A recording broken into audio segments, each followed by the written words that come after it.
ભરૂચ જિલ્લામાં રાજ્ય સરકાર દ્વારા રૂપિયા 102 કરોડના ખર્ચે નિર્માણ પામનાર વિકાસના વિવિધ કાર્યોનું લોકાર્પણ અને ખાતમુહૂર્ત રાજ્ય કક્ષાના આદિજાતિ વિકાસ મંત્રી કુંવરજી હળપતિના હસ્તે કરવામાં આવ્યું હતું। ગુજરાત સરકાર દ્વારા ભરૂચ જિલ્લાના વિકાસના વિવિધ પ્રકલ્પોના લોકાર્પણ અને ખાતમુહૂર્તનો કાર્યક્રમ રાજ્ય કક્ષાના આદિજાતિ મંત્રી કુંવરજી હળપતિના અધ્યક્ષસ્થાને જેપી કોલેજના ઓડિટોરિયમ ખાતે યોજાયો હતો, જેમાં આગેવાનોના હસ્તે અંદાજિત 102.30 કરોડના ખર્ચે 12 જેટલા પ્રકલ્પોનું લોકાર્પણ અને ખાતમુહૂર્ત કરવામાં આવ્યું હતું। આ પ્રસંગે ભરૂચના ધારાસભ્ય રમેશભાઈ મિસ્ત્રી, વાગરાના ધારાસભ્ય અરુણસિંહ રાણા, કલેક્ટર તુષાર સુમેરા, જિલ્લા પંચાયતના પ્રમુખ મહેન્દ્રસિંહ વાસદિયા, ભરૂચ જિલ્લા ભાજપના પ્રમુખ મારુતિસિંહ અટોદરિયા, નગરપાલિકાના પ્રમુખ વિભૂતિ યાદવ સહિતના આગેવાનો તેમજ અધિકારીઓ કર્મચારીઓ ઉપસ્થિત રહ્યા હતા।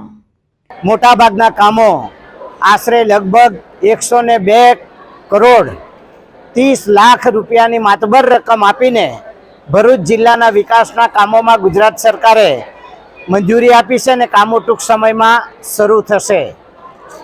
ભરૂચ જિલ્લાના પ્રભારી મંત્રી તરીકે મને કહેતા આનંદ થાય છે કે મારા ભરૂચ જિલ્લાની અંદર જે કામો છે એ કામો અત્યારે ભલે આ 102.30 લાખના હોય, આવનારા દિવસોમાં મુખ્યમંત્રી સાહેબ ફરી પાછા લગભગ 1000 જેટલા કામોની ફાઇલો પેન્ડિંગ છે, એ ફાઇલને પણ મંજૂરી આપશે અને ભરૂચ જિલ્લો એ ગુજરાતનો અગ્રેસર જિલ્લો તરીકે બનીને આગળ આવશે એવી હું આપને અપીલ કરું છું।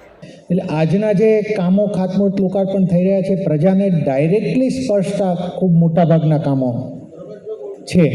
અમે તમામ અધિકારીશ્રીઓને પણ વિનંતી કરીએ છીએ કે જે ખાતમુહૂર્ત આપણે કર્યું છે એ કામો તાત્કાલિક આપણે એને લોકાર્પણ સ્ટેજ સુધી પહોંચાડી શકીએ અને જે સમય મર્યાદા આપણી આપેલી છે એનાથી અડધી સમય મર્યાદામાં આપણે કામ પૂર્ણ થાય અને ક્વોલિટી કામ થાય એ પણ એન્શ્યોર કરીએ। Thank you.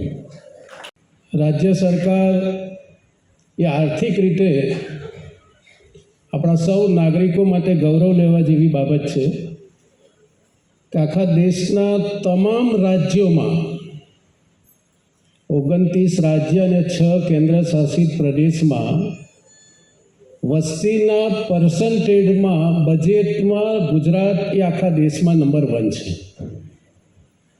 3,32,100 કરોડ 465 કરોડનું બજેટ ગુજરાત સરકારનું છે।